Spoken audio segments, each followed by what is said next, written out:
नमस्कार दोस्तों, स्वागत है आपका इकोनॉमिक मास्टर यूट्यूब चैनल पर। आज हम बात करेंगे अर्थव्यवस्था की क्लास 9 के थर्ड चैप्टर के बारे में, जिसका नाम है निर्धनता एक चुनौती। तो चलिए शुरुआत करते हैं पहले प्रश्न के साथ।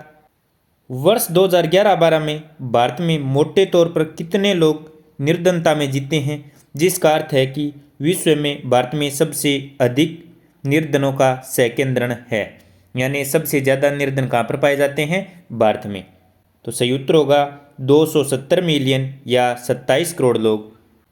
अगला प्रश्न, निर्धनता से संबंध निम्नलिखित मुद्दे कौन से हैं? यानी निर्धनता से संबंधित मुद्दे कौन से हैं? तो सही उत्तर होगा भूमिहीनता और बेरोजगारी, परिवार का आकार, निरक्षरता और खराब स्वास्थ्य या कुपोषण, बाल श्रम, असहायता, ये सभी किसकी विशेषताएं हैं? निर्धनता की। अगला प्रश्न, भारत सही अर्थों में तभी स्वतंत्र होगा जब यहाँ का सबसे निर्धन व्यक्ति भी मानवीय व्यथा से मुक्त होगा। यह कथन किसका है? साथियों, यह कथन महात्मा गांधी का है। तो सही उत्तर होगा महात्मा गांधी। अगला प्रश्न, निरक्षरता स्तर, कुपोषण के कारण रोग प्रतिरोधी क्षमता की कमी, स्वास्थ्य सेवाओं की कमी, रोजगार के अवसरों की कमी, सुरक्षित पेयजल एवं स्वच्छता तक पहुंच की कमी आदि जैसे अन्य सामाजिक सूचकों के माध्यम से भी देखा जाता है। तो दोस्तों, किसे देखा जाता है इन सभी सूचकांकों के माध्यम से? तो सही उत्तर होगा निर्धनता को। अगला प्रश्न, यह एक प्रक्रिया है जिसके माध्यम से व्यक्ति या समूह उन सुविधाओं, लाभों और अवसरों से अपवर्जित रहते हैं जिनका उपभोग दूसरे यानी जो उनसे अधिक अच्छे लोग हैं वो करते हैं। उपयुक्त कथन में किसकी विशेषता बताई गई है? तो साथियों, एक अधिक अच्छा व्यक्ति अच्छी सुविधाओं का उपभोग कर सकता है और एक उससे नीचा व्यक्ति उन सुविधाओं को प्राप्त नहीं कर सकता। तो यह सामाजिक अपवर्जन के अंतर्गत आता है। तो सही उत्तर होगा सामाजिक अपवर्जन की। अगला प्रश्न, किस प्रकार से हम कह सकते हैं कि सामाजिक अपवर्जन लोगों की आय ही बहुत कम नहीं करता, बल्कि यह इससे भी कहीं अधिक क्षति पहुंचाता है? यानी सामाजिक अपवर्जन लोगों की आय तो कम करता ही है, साथ में उसे और अधिक हानि पहुंचाता है। यह अधिक हानि किस प्रकार से पहुंचाता है? तो सही उत्तर होगा यह लोगों को समान अवसरों से भी अपवर्जित करता है, यानी उन अवसरों का लाभ उठाने से भी वंचित करता है। जैसे एक अमीर व्यक्ति अपने बच्चे को बहुत अच्छी स्कूल में पढ़ा सकता है, वहीं गरीब व्यक्ति उस स्कूल में अपने बच्चे को नहीं पढ़ा सकता। तो यह क्या हो गई? अवसर की अपवर्जना हो गई, क्योंकि उसके पास उतने पैसे नहीं हैं। अगला प्रश्न, निर्धनता के प्रति असुरक्षा एक माप है जो कुछ विशेष समुदायों जैसे किसी पिछड़ी जाति के सदस्यों या व्यक्तियों जैसे कोई विधवा या शारीरिक रूप से विकलांग व्यक्ति के भावी वर्षों में निर्धन होने या निर्धन बने रहने की अधिक संभावना जताता है। असुरक्षा का निर्धारण किस तरह से होता है? असुरक्षा क्या है? एक माप है। तो इस असुरक्षा का निर्धारण किस प्रकार से किया जाता है? यह असुरक्षा जैसे कुछ विशेष समुदायों जैसे पिछड़ी जाति के लोग या विधवा या शारीरिक रूप से विकलांग व्यक्ति आदि, ये निर्धन होते हैं, लेकिन निर्धनता के साथ क्या प्राप्त करते हैं? असुरक्षा भी प्राप्त करते हैं। तो इनका माप किस प्रकार से होता है? परिसंपत्तियों, शिक्षा, स्वास्थ्य, रोजगार के अवसरों के रूप में जीविका खोजने के लिए विभिन्न समुदायों के पास उपलब्ध विकल्पों से, प्राकृतिक आपदाओं, आतंकवाद आदि मामलों में इन समूहों के समक्ष विद्यमान जोखिम के आधार पर और इन जोखिमों से निपटने के लिए उनकी सामाजिक और आर्थिक क्षमता के आधार पर हम इस असुरक्षा को माप सकते हैं। निर्धन व्यक्ति, विधवा या विकलांग व्यक्ति के पास संपत्ति भी कम होती है, शिक्षा के अवसर भी कम उपलब्ध होते हैं, गरीब होने से स्वास्थ्य स्तर भी कम होता है और इन्हें रोजगार प्राप्त करने में भी समस्या का सामना करना पड़ता है। इसके अलावा प्राकृतिक आपदाओं जैसे भूकंप, सुनामी आदि से लड़ने के लिए इनके पास पैसों का अभाव होता है तथा जोखिमों से निपटने हेतु सामाजिक व आर्थिक क्षमता कम प्राप्त होती है। अगला प्रश्न, किसी व्यक्ति के पास यदि उसकी आय या उपभोग स्तर किसी ऐसे न्यूनतम स्तर से नीचे गिर जाएं जो मूल आवश्यकताओं के एक दिए हुए समूह को पूर्ण करने के लिए आवश्यक हैं, तो उसे माना जाता है। तो इसका उत्तर होगा निर्धन। साथियों, यदि किसी व्यक्ति की मूल आवश्यकताएं दी हुई हैं, यानी मूल आवश्यकताओं का एक समूह होता है जैसे रोटी, कपड़ा, मकान आदि, इनको पूर्ण करने के लिए आय या उपभोग स्तर की आवश्यकता होती है। यदि किसी व्यक्ति की आय इससे नीचे गिर जाए तो वह किस श्रेणी में आ जाता है? वह निर्धन श्रेणी में आ जाता है। अगला प्रश्न, नीचे दिए गए कथनों पर विचार कीजिए और सही कथन का चयन कीजिए। किस कथन का चयन करना है? सही कथन का। काल एवं स्थान के अनुसार निर्धनता रेखा समान होती है। प्रत्येक देश एक वास्तविक रेखा का प्रयोग करता है जिसे विकास एवं उसके स्वीकृत न्यूनतम सामाजिक मानदंडों के वर्तमान स्तर के अनुरूप मापा जाता है। भारत में निर्धनता रेखा का निर्धारण करते समय जीवन निर्वाह के लिए खाद्य आवश्यकता, कपड़ों, जूतों, ईंधन, प्रकाश, शैक्षिक एवं चिकित्सा संबंधी आवश्यकताओं आदि पर विचार किया जाता है। उपयुक्त में से कोई नहीं। तो सही कथन कौन सा होगा? देखते हैं। कथन नंबर 1, काल एवं स्थान के अनुसार निर्धनता रेखा समान होती है। काल एवं रेखा के अनुसार साथियों निर्धनता रेखा समान नहीं होती है। क्या होती है? अलग अलग होती है। स्थान यानी अमेरिका में निर्धनता अलग प्रकार की है। अमेरिका में एक व्यक्ति के पास कार नहीं है तो वह निर्धन है, जबकि भारत में कार वाले व्यक्ति को क्या माना जाता है? बहुत अमीर, यानी इसे विलासिता की वस्तु माना जाता है। काल के अनुसार किस प्रकार से? जैसे 1947 में निर्धनता का स्तर अलग था और वर्तमान में 2024 में निर्धनता का स्तर अलग है, क्योंकि महंगाई बढ़ गई है, वस्तुओं के दाम भी बढ़ गए हैं, तो जीवन महंगा भी हो गया है। तो जो पहले 5 रुपये केजी चीनी आती थी वो आज कितनी हो गई है? 40 रुपये केजी या उससे अधिक। अगला स्टेटमेंट, प्रत्येक देश एक वास्तविक रेखा का प्रयोग करते हैं जिसे विकास एवं उसके स्वीकृत न्यूनतम सामाजिक मानदंडों के वर्तमान स्तर के अनुरूप माना जाता है। तो साथियों, प्रत्येक देश गरीबी की रेखा हेतु वास्तविक रेखा का उपयोग नहीं करते। किस रेखा का उपयोग करते हैं? काल्पनिक रेखा का उपयोग करते हैं जिसे विकास एवं उसके स्वीकृत न्यूनतम सामाजिक मानदंडों के वर्तमान स्तर के अनुरूप माना जाता है। तो ये आधा कथन सही है, आधा गलत है। तीसरा, भारत में निर्धनता रेखा का निर्धारण करते समय जीवन निर्वाह के लिए खाद्य आवश्यकता, कपड़ों, जूतों, ईंधन, प्रकाश, शैक्षिक एवं चिकित्सा संबंधी आवश्यकताओं आदि पर विचार किया जाता है। तो सही बात है दोस्तों, 3 नंबर कथन एकदम सही है। तो इसमें सही उत्तर क्या होगा? सही उत्तर होगा ऑप्शन नंबर 3। अगला प्रश्न, भारत में निर्धनता रेखा का आकलन करते समय खाद्य आवश्यकता के लिए वर्तमान सूत्र वांछित कैलोरी आवश्यकताओं पर आधारित है। भारत में स्वीकृत कैलोरी आवश्यकता ग्रामीण क्षेत्रों में प्रति व्यक्ति प्रतिदिन एवं नगरीय क्षेत्रों में प्रति व्यक्ति प्रतिदिन कितनी है? तो साथियों, ग्रामीण क्षेत्रों में लोग शारीरिक श्रम का ज़्यादा काम करते हैं, जबकि नगरीय क्षेत्रों में कम। तो सबसे ज़्यादा कहाँ पर होगी? ग्रामीण क्षेत्रों में, और कम कहाँ पर होगी? नगरीय क्षेत्रों में। तो कितनी होगी? 2400 कैलोरी या 2100 कैलोरी, 2500 या 2700 कैलोरी, 2100 कैलोरी या 2400 कैलोरी, 2700 कैलोरी या 2500 कैलोरी। साथियों, सही उत्तर क्या होगा? सही उत्तर होगा ग्रामीण क्षेत्रों में 2400 कैलोरी और शहरी क्षेत्रों में 2100 कैलोरी। तो यहाँ ब्रैकेट में आएगा 2400 प्रति व्यक्ति प्रतिदिन कैलोरी और यहाँ पर 2100 कैलोरी प्रति व्यक्ति प्रतिदिन नगरीय क्षेत्रों में। तो ऑप्शन 1 राइट होगा। अगला प्रश्न, वर्ष 2011-12 में किसी व्यक्ति के लिए निर्धनता रेखा का निर्धारण ग्रामीण क्षेत्रों में प्रति माह और शहरी क्षेत्रों में प्रति माह किया जाता है।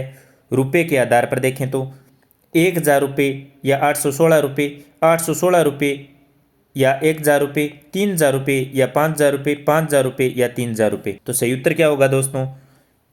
ग्रामीण क्षेत्रों में लागत कम होती है तो कम कहाँ पर आएगा? ग्रामीण क्षेत्रों में। और शहरी क्षेत्रों में लागत ज़्यादा होती है तो उससे ज़्यादा कहाँ पर आएगा? शहरी क्षेत्रों में। तो सही उत्तर होगा दोस्तों ग्रामीण क्षेत्रों में 816 रुपये और शहरी क्षेत्रों में 1000 रुपये न्यूनतम प्रति माह आवश्यकता होती है? तो सही उत्तर होगा ऑप्शन नंबर 2। अगला प्रश्न, वर्ष 2011-12 में ग्रामीण क्षेत्रों में रहने वाला 5 सदस्यों का परिवार निर्धनता रेखा से नीचे होगा यदि उसकी आय लगभग प्रति माह से कम है। इसी तरह शहरी क्षेत्रों में अपनी मूल आवश्यकता पूरा करने के लिए कम से कम प्रति माह की आवश्यकता होगी 4,080 से 5,000 3,000 से 4,850 4,080 से 3,000 और 1,000 से 1,500।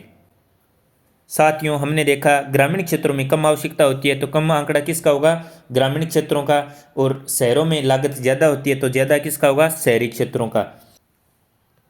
तो इसमें क्या आएगा साथियों? सही उत्तर होगा ग्रामीण परिवार के लिए 4,080 और शहरी परिवार के लिए 5,000। हमने देखा था एक व्यक्ति को न्यूनतम कितने 816 ग्रामीण में और 1,000 शहर में। तो 5 से गुणा करने पर कितना आएगा? 4,080 और इसमें 5 से गुणा करने पर आएगा 5,000।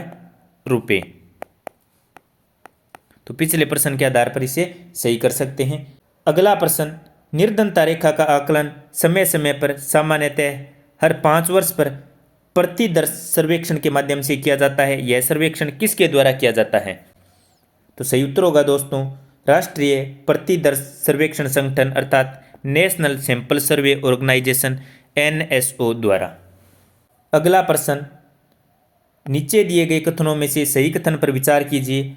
भारत में निर्धनता अनुपात वर्ष 1993-94 में लगभग 45% से वर्ष 2004-05 में 37.2% तक रह गया, यानी इसमें महत्वपूर्ण गिरावट आई। कितनी? 1993-94 में लगभग 45% से 2004-05 में 37.2%। वर्ष 2011-12 में निर्धनता रेखा के नीचे निर्धनों का अनुपात गिरकर 22% रह गया। 1993-94 में कितना था? लगभग 45%, 2004-05 में 37.2% और 2011-12 में 22% रह गया। 3 नंबर स्टेटमेंट में दे रखा है 2023 में 10% से भी कम भारतीय गरीब थे। 4 नंबर स्टेटमेंट में भारत में MPI यानी बहुआयामी गरीबी वर्ष 2013-14 में 29.17% से घटकर 2022-23 में 11.28% रह गई। इस अवधि में लगभग 24.82 करोड़ लोग गरीबी से बाहर निकाले गए। 5 नंबर उपयुक्त सभी। तो सही कथन क्या होगा दोस्तों? भारत में 1993-94 में लगभग 45% लोग गरीब थे। ये इतना कथन सही है। 2004-05 में 37.2% तक महत्वपूर्ण गिरावट आई, ये भी सही बात है। तो कथन नंबर 1 सही है। 2011-12 में निर्धनता रेखा के नीचे निर्धनता का अनुपात और भी गिरकर 22% पर आ गया। तो 2011-12 में गिरकर कितना आ गया? 22%। ये भी सही है। साल 2023 में 10% से भी कम भारतीय गरीब थे, ये भी सही है। बहुआयामी गरीबी वर्ष 2013-14 में 29.17% थी, सही है, जो घटकर 2022-23 में कितनी होगी? 11.28% रह गई और लगभग 24.82 करोड़ लोगों को गरीबी से बाहर निकाला गया। ये भी कथन सही है। तो सही होगा ऑप्शन नंबर 5 उपयुक्त सभी। अगला प्रश्न, निर्धनता से संबंधित नीचे दिए गए कथनों में से सही कथन पर विचार कीजिए। निर्धनता रेखा से नीचे के लोगों का अनुपात भारत में सभी सामाजिक समूहों और आर्थिक वर्गों में एक समान नहीं है। 2 नंबर, भारतीय समूह है निर्धनता के प्रति सर्वाधिक ग्रामीण कृषि श्रमिक परिवार हैं और नगरीय अनियमित मजदूर परिवार असुरक्षित हैं। आर्थिक समूह में सर्वाधिक असुरक्षित समूह है अनुसूचित जाति और अनुसूचित जनजाति के परिवार हैं, उपयुक्त सभी। तो दोस्तों इसमें बता रखा है कि निर्धनता के रेखा है उसमें भारत में सामाजिक और आर्थिक वर्ग हैं, उन दोनों में भिन्नता पाई जाती है या समान है, ये देखना है। तो इसमें क्या दे रखा है कि सभी वर्गों में एक समान नहीं है। तो सही बात है, भारत में सामाजिक समूहों में भी निर्धनता अलग अलग रूप से पाई जाती है और आर्थिक वर्गों में भी अलग अलग रूप से पाई जाती है। तो 1 नंबर कथन सही होगा। सामाजिक समूह निर्धनता के प्रति यानी सामाजिक समूह में सर्वाधिक असुरक्षित कौन है? इसमें दे रखा है कि सर्वाधिक ग्रामीण कृषि परिवार और नगरीय अनियमित मजदूर हैं। साथियों, सामाजिक समूह में ग्रामीण श्रमिक परिवार व नगरीय अनियमित मजदूर नहीं आते। इसके अंदर कौन आते हैं? SC ST जनजाति के परिवार आते हैं, तो 2 नंबर गलत है। आर्थिक समूह में सर्वाधिक असुरक्षित समूह अनुसूचित जाति और अनुसूचित जनजाति के परिवार हैं, तो आर्थिक समूह में SC ST परिवार नहीं आते। ये किस समूह में आते हैं? सामाजिक समूह में आते हैं। आर्थिक समूह में कौन आता है? ग्रामीण कृषि परिवार और नगरीय अनियमित मजदूर आते हैं, तो 3 नंबर कथन भी गलत है। तो सही कथन होगा केवल 1। अगला प्रश्न, भारत में निर्धनता के कारण नहीं रहा है। 1 नंबर, ब्रिटिश औपनिवेशिक प्रशासन के दौरान आर्थिक विकास का निम्न स्तर। 2 नंबर, औपनिवेशिक सरकार की नीतियों ने पारंपरिक हस्तशिल्पकारी को नष्ट कर दिया और वस्त्र जैसे उद्योगों के विकास को हतोत्साहित किया। इसके परिणाम स्वरूप रोजगार के अवसर घटे और आय वृद्धि दर गिरी। इसके साथ साथ जनसंख्या में उच्च दर से वृद्धि हुई। जनसंख्या में वृद्धि और रोजगार के अवसर और आय वृद्धि दर गिरने से प्रति व्यक्ति आय की संवृद्धि दर बहुत कम हो गई। 3 नंबर, सिंचाई और हरित क्रांति के प्रसार से कृषि क्षेत्रों में रोजगार के अनेक अवसर सर्जित हुए, लेकिन इसका प्रभाव भारत के कुछ भागों तक सीमित रहा। 4 नंबर, आय समानता, जिसका प्रमुख कारण भूमि और अन्य संसाधनों का असमान वितरण है। अत्यधिक ऋणग्रस्तता निर्धनता का कारण और परिणाम दोनों हैं। तो इसमें कौन सा कारण नहीं रहा है? तो साथियों, देखते हैं एक एक करके स्टेटमेंट। ब्रिटिश औपनिवेशिक प्रशासन यह आर्थिक विकास के निम्न स्तर का जिम्मेदार रहा है, तो 1 नंबर कथन सही होगा।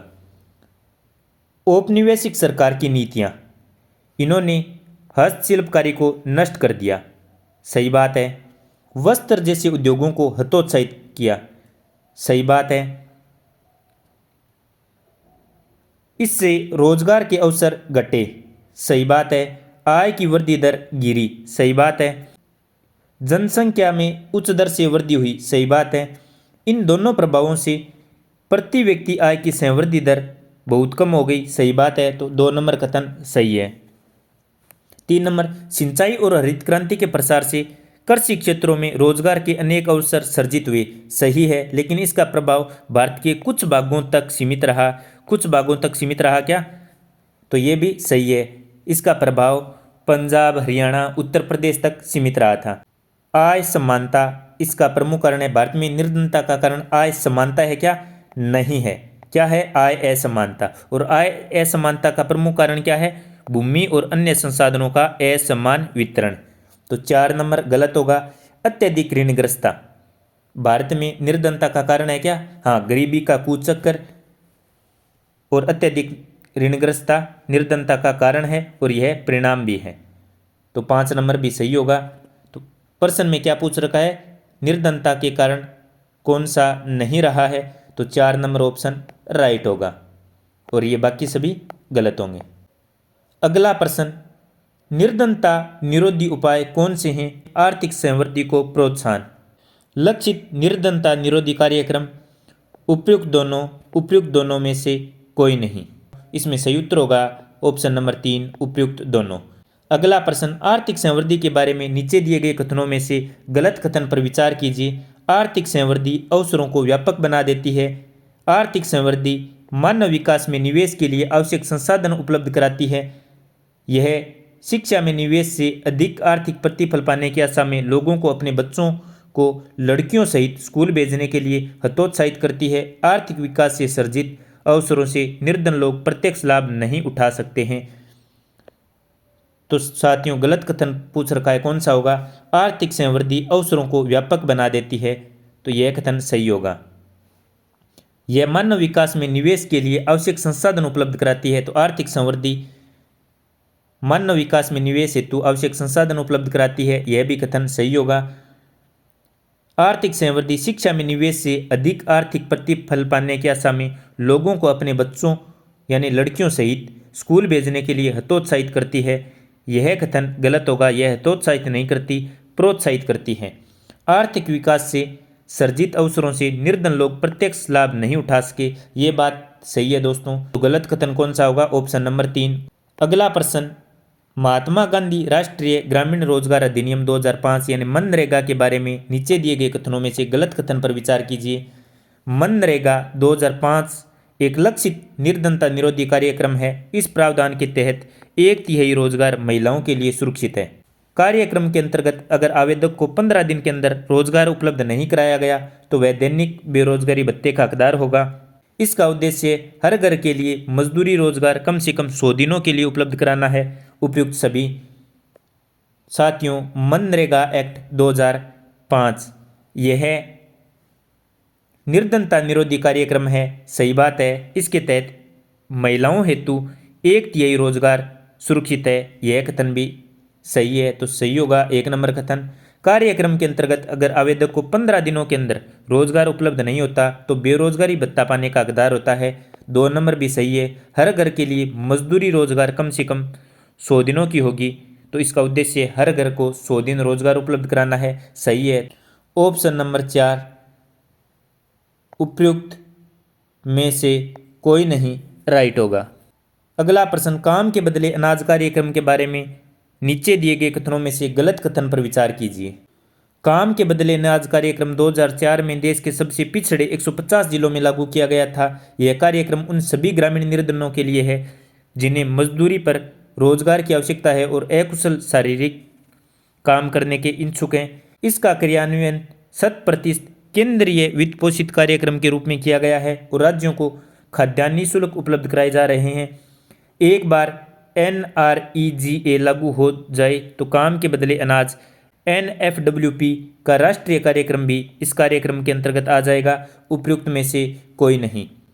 तो साथियों, काम के बदले अनाज कार्यक्रम 2004 में शुरू हुआ तथा यह सबसे पिछड़े 150 जिलों में लागू किया गया था, तो सही कथन है।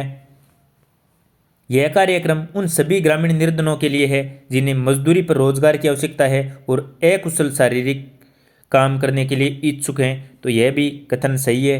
इसका क्रियान्वयन 100% केंद्र वित्त पोषण द्वारा होता है, तो यह कथन भी सही है और राज्यों को खाद्यान्न निःशुल्क उपलब्ध कराया जाता है। यह भी कथन सही है, तो 3 नंबर कथन सही होगा। एक बार NREGA लागू हो जाए तो काम के बदले अनाज यानी NFWP का राष्ट्रीय कार्यक्रम भी इसके अंतर्गत आ जाएगा।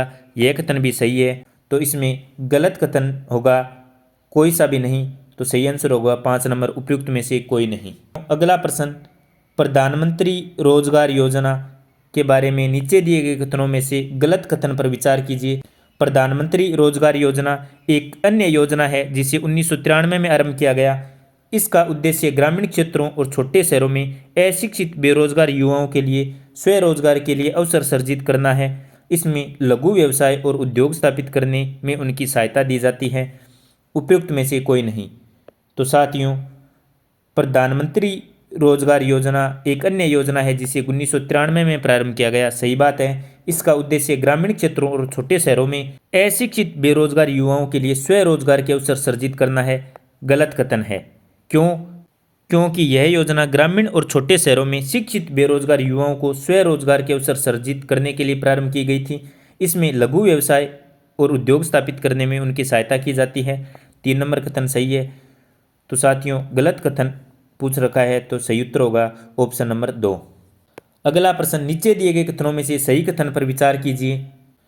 ग्रामीण रोजगार सृजन कार्यक्रम 1995 में आरंभ किया गया। इसका उद्देश्य ग्रामीण क्षेत्रों और छोटे शहरों में स्वरोजगार के अवसर सर्जित करना है।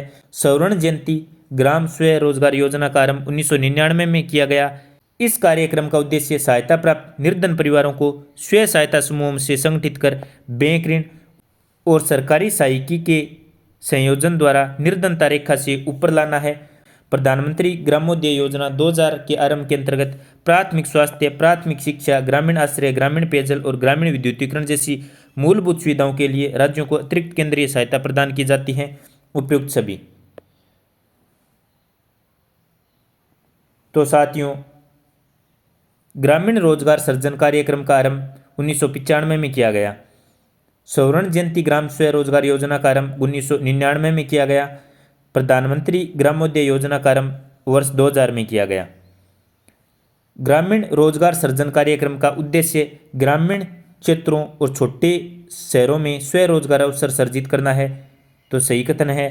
स्वर्ण जयंती ग्राम स्वरोजगार योजना का उद्देश्य सहायता प्राप्त निर्धन परिवारों को स्वयं सहायता समूह में संगठित कर बैंक ऋण और सरकारी सहायता के संयोजन द्वारा निर्धनता रेखा से ऊपर लाना है। सही कथन है। प्रधानमंत्री ग्रामोदय योजना का उद्देश्य प्राथमिक स्वास्थ्य, प्राथमिक शिक्षा, ग्रामीण आश्रय, ग्रामीण पेयजल, ग्रामीण विद्युतीकरण जैसी मूलभूत सुविधाओं के लिए राज्यों को अतिरिक्त सहायता प्रदान करना है।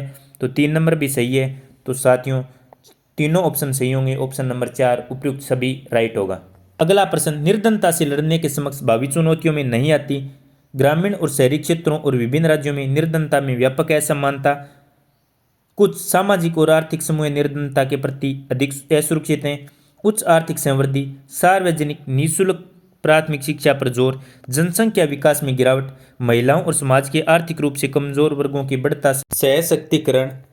निर्धनता की आधिकारिक परिभाषा उनके केवल एक सीमित भाग पर लागू होती है। यह न्यूनतम जीवन निर्वाह के उचित स्तर की अपेक्षा जीवन निर्वाह के न्यूनतम स्तर के विषय में है। तो साथियों निर्धनता से लड़ने के लिए कौन सी चुनौती है? ग्रामीण और शहरी क्षेत्रों और विभिन्न राज्यों में निर्धनता में व्यापक असमानता। साथियों हमने देखा था निर्धनता में स्थानिक असमानता पाई जाती हैं। किस प्रकार से? ग्रामीण क्षेत्रों में अलग, शहरी क्षेत्रों में अलग और विभिन्न राज्यों में अलग। तो सही कथन है यह चुनौती है निर्धनता से लड़ने की। कुछ सामाजिक और आर्थिक समूह निर्धनता के प्रति अधिक असुरक्षित हैं। सही होगा। 3 नंबर उच्च आर्थिक समृद्धि, सार्वजनिक निःशुल्क प्राथमिक शिक्षा पर जोर, जनसंख्या विकास में गिरावट, महिलाओं और समाज के आर्थिक रूप से कमजोर वर्गों का बढ़ता सशक्तिकरण। यह चुनौती नहीं है दोस्तों, यह सहायक है निर्धनता से लड़ने में। निर्धनता की आधिकारिक परिभाषा केवल एक सीमित भाग पर लागू होती है। सही बात है दोस्तों, यह न्यूनतम जीवन निर्वाह के उच्च स्तर की अपेक्षा जीवन निर्वाह के न्यूनतम स्तर के विषय में है। प्रश्न में क्या पूछ रखा है, कौन सी चुनौती नहीं आती है? तो सही ऑप्शन होगा ऑप्शन नंबर 3।